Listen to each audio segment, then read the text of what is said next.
कार्यक्रम को बनाते हैं। एसपी साहब ने सारी बातें आप लोगों को बता दी हैं। उसके पहले एसडीएम साहब बता रहे थे, एसओजी बता रहे थे। बाकी सभी जानकारी आपके पास पहुंच गई है कि क्या करना है क्या नहीं करना है। कहना सिर्फ इतना है कि देखिए, गांव आपका है, जिस जगह पे आप रहते हैं वो आपका है। वहां की शांति बनाए रखने की जिम्मेदारी, सौहार्द बनाए रखने की जिम्मेदारी, एक दूसरे की भावनाओं के सम्मान करने की जिम्मेदारी वो आपकी है। आप ही लोग वहां साथ रहेंगे, आप ही को वहां पे आगे भी रहना है और पुष्ट दर पुष्ट भी रहना है। तो किसी भी तरह की कोई ऐसी चीज ना हो जिसमें कि कहीं किसी को भी कोई आपत्ति हो। तो इसको आप सभी लोग सुनिश्चित करेंगे। डीजे की बात तो एसपी साहब ने बहुत स्पष्ट बता दी है।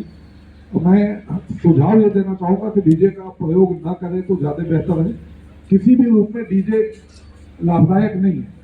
और जो हम लोग मनोती की बात करें या किसी के लिए भी, मतलब किसी के लिए नहीं, किसी एक पक्ष के लिए नहीं कह रहा, सभी के लिए कह रहा कि डीजे का किसी भी लीडर से या किसी भी धर्म से कोई ताल्लुक या कोई संबंध नहीं है।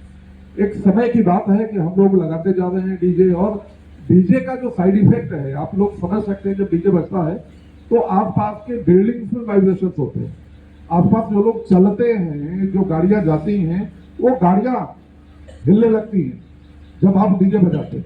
तो आप उसके वाइब्रेशन को देखिए, उसका कितना व्यापक इम्पैक्ट पड़ता है स्वास्थ्य पे, कितना बुरा असर पड़ता है। वो जो लोग उसमें चलते हैं सबसे अधिक असर उसको ही पड़ता है। आज नहीं पता चलेगा, कुछ दिन बाद पता चलेगा या थोड़े और दिन बाद पता चलेगा, लेकिन वो स्वास्थ्य के लिए आप लोगों के लिए हितकर नहीं है। तो डीजे को जितना हो सकता है अवॉइड करें।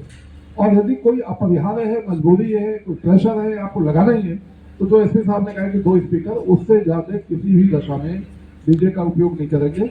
यदि कर रहे हैं तो फिर जो भी हमारे फिर भी हम जो चुनिंदा महत्वपूर्ण बिंदु हैं, मैं उन पर फिर से जोर डालना चाहूँगा जहाँ अक्सर चूक होती है। कोई भी व्यक्ति लोहे के पाइप में ध्वज या पताका धारण नहीं करेगा, उसकी वजह से हादसे होते हैं।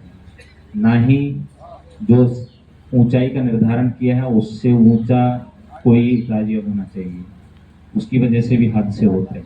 ये सिर्फ और सिर्फ आपकी सुरक्षा के लिए इस तरह के बंदोबस्त किए जा रहे हैं और इसमें आपका सहयोग अपेक्षित है। आप लोग पहले से सहयोग करते आ रहे हैं, आगे भी इसी तरह से सहयोग करते रहेंगे, पूरी उम्मीद है।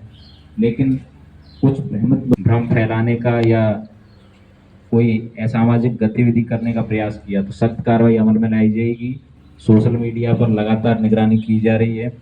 एलआईयू को भी हमने सक्रिय कर दिया है, जो गोपनीय तौर पर सूचनाएं जुटा रही है।